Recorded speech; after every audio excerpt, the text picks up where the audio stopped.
Coronado is likely to be odds on one on debut with something in hand. Is he the one to beat? Yeah, he's going to prove to be very popular in the betting. He won with something in hand over 6.5 furlongs at Newbury last time on his only start. It looks likely that he'll be an improver. Arthur's Secret may be his biggest danger, but you would have to seriously question the form line. Is do you prefer to take on board a Newbury winner or a Beverley winner? And most people would answer that would definitely go with the Newbury form. So I'm going to side with Tornado here. Strictly Silka, 7 furlongs has to be a concern, and she's still a maiden, so I'm going to go with Tornado. It's going to be very hard to oppose this one. Fireship, I know he's been knocking on the door, but he's got 8 stone 8, and he's also got William Buick on board. William's riding very well at the moment, and William Knight's horse is running well. Also, he was only denied 7 days ago. He remains in good form and could be an improver. I suppose drawn out a little bit in 12. A horse I rode last time actually is Miblish, who was just touched off in a top sales race at Newmarket. He disappointed a little bit in the St James's Palace, but it was a mountain to climb that way. This one could run well at a big price. He's probably overpriced, but I'm going to take a chance with Fireship, and maybe I'd encourage punters to have a little saver each way on Miblish. Is it fair to say that this race revolves around Carlton House, Tom? It certainly does. The drop back to a mile is very interesting, and Michael Stout is a very shrewd trainer, and I'm sure they won't be doing the wrong thing.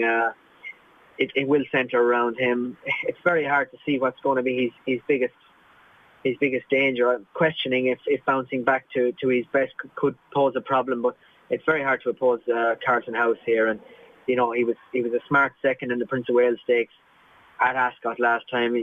He acts around the track, ground course. That won't be a problem. You're not going to get better than Ryan Moore on board, and questioning might follow him home, or pastoral player again. They're all going to be fighting, I think, for place money here. But it's very hard to look beyond Carlton House for me. Highland Colliery, right down the bottom, 8 stone on board. David Probert, a good lightweight jockey, and he's steadily improved. Andrew Balding's done a nice job with him, and might improve a little bit further. So there could be each way value involved in Highland Colliery. Excellent guess, the horse who I would have been riding if I had been at Ascot, Frankie Dettori. I think he'll be able to do everything I'll be able to do. So the George Martin horses are in good form, and he was just touched off in the Hunt Cup. He was supposed to run the Bunbury Cup, but the ground turned against him. And when we mentioned the Bunbury Cup, we've got to mention Bonnie Bray, an impressive winner. Only £3 more on board, and I think this is the one they probably all have to beat. But I'm going to side with Excellent Guest here. I'm sorry to be missing out on not riding him, but that's the way it goes. But I think he's got an excellent chance of improving on his Royal Hunt Cup second. I think Nicholas Abbey is the horse they all have to beat. But is he as good going right-handed? All his best wins have been going left-handed. He's a slightly bigger price at 7-2 the last time I looked. Sea Moon is going to be thereabouts. The one thing I had a scout through this, I've dissected the form, I had a look at it this morning. I can't understand why Daydream is 10-1. And this, regardless of what wins, I think St. Nicholas Abbey is probably the one that could win. But the value here is Daydream at 10-1 each way.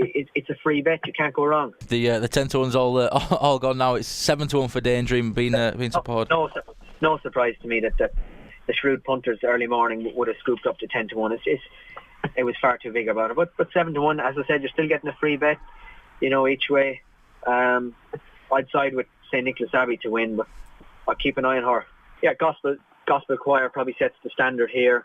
Some of the other horses look a touch exposed, and it's hard to separate Sun Central and Gospel Choir. Gospel Choir is caught by Galileo. Look, when winning at Salisbury, like the step up to 1.5 miles would suit.